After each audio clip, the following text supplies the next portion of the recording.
इस स्टॉक पर भी फोकस करेंगे। करीब 4.5% की गिरावट यहाँ पर दिखी है और मिड कैप इंडेक्स के टॉप लूजर्स में ये स्टॉक शामिल है। 5% की गिरावट, दिन के निचले स्तर से थोड़ी सी रिकवरी तो दिखी है लेकिन फिर भी काफ़ी गिरावट है। अजित, आपसे पूछना चाहूँगी, पॉलिसी बाजार या पीबी फिनटेक स्टॉक पर क्या राय रहेगी टेक्निकल्स पर? तो देखिए काफी study up trend basically shares में दिख रहा था पिछले करीब 2 सेशंस में। डेफिनेटली प्रॉफिट टेकिंग इसमें हावी हुई है। स्टॉक ऑलमोस्ट करीब 10% के लॉसेस के साथ बैठा हुआ है वीक ऑन वीक बेसिस। एक करेक्टिव फेज में कहूंगा कि जब आप एक स्ट्रॉन्ग अप ट्रेंड देख लेते हैं उसके बाद एक प्रॉफिट टेकिंग का फेज आता है, तो उस तरीके का फेज ही इंडिकेशन है। ये प्रॉफिट टेकिंग और एक्सटेंड हो सकती है अगर स्टॉक ने 1680 के नीचे ब्रेक करके क्लोज कर दिया, तो जैसे कि आज आप 1685 का लो बना के रिकवरी देख रहे हैं। 1680 आपका स्टॉप लॉस होना चाहिए अगर आपके पास कोई भी पोजीशन है तो।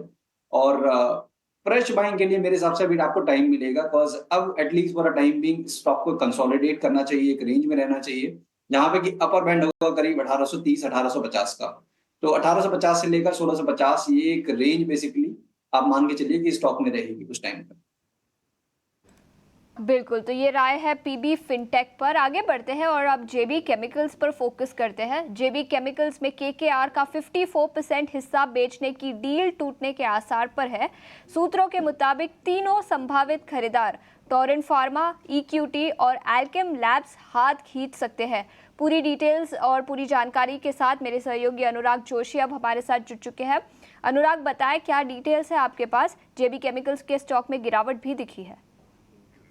भारत के फार्मा सेक्टर की सबसे बड़ी और अहम एमएनए डील टूटने के कगार पर है। सूत्रों ने ईटी नाउ स्वदेश को बताया है कि जेबी केमिकल्स, जिसमें अमेरिकी प्राइवेट इक्विटी कंपनी केकेआर का 54% भागीदारी है, यह डील अभी टूटने के कगार पर है। और केकेआर अभी हाल ही में कुछ खरीदारों के साथ डील को आगे बढ़ाने के लिए बातचीत कर रहे थे कि केकेआर का यह मकसद था कि वह अपना जो भागीदारी है वह ये कंपनी में बेचना चाहते हैं। और ये बातचीत टोरेंट फार्मा, एक और पी कंपनी इक्विटी और हाल ही में एल्केम लैब्स के साथ हो रही थी।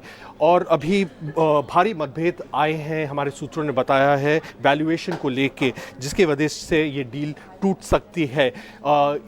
इक्विटी ने जो अपना इंटरेस्ट था ये डील में वह वापस ले लिया है और टोरेंट फार्मा और एल्केम लैब्स भी अभी आगे ये डील में नहीं बढ़ सकते हैं, ये हमारे सूत्रों ने बताया है।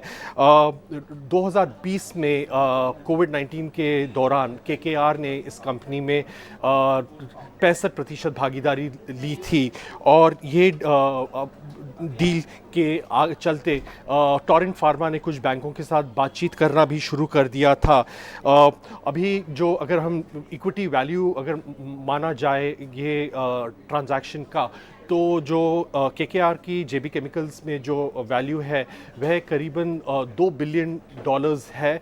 और अगर हम ये ओपन ऑफर के साथ पूरी वैल्यूएशन, पूरी एक्विजिशन कॉस्ट देखें तो वो करीब $3 बिलियन आंकी गई है।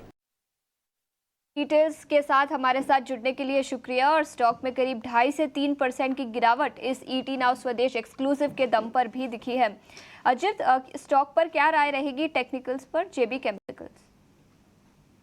देखिए आशीषा, एक काफी स्टडी परफॉर्मर रहा है ये। और अभी भी आप कहेंगे तो रिकॉर्ड हाइस के पास ही आप कहीं कंसोलिडेट करता हुआ करीब 1850 से लेकर 2000 तक की रेंज। तो अगर किसी के पास पोजीशंस हैं वो अभी भी बने रह सकते हैं जब तक कि आप 1850 के ऊपर क्लोज कर रहे हैं, तब तक पॉसिबिलिटी है कि दोबारा से एक अटेम्प्ट हो, स्टॉक दोबारा से 2000 2050 तक के लेवल दिखाए। बट अगर वो ब्रेक हुआ तो फिर एक जो काफी लंबा एक स्टडी अप ट्रेंड दिख रहा है उसको एक डेंट होगा, जो कि स्टॉक को करीब 1700 1750 तक के लेवल्स ला सकता है। तो 1850 बेसिकली आपका मेकअप ब्रेक लेवल है। जब तक आप उसके ऊपर हैं तब तक बने रहेंगे।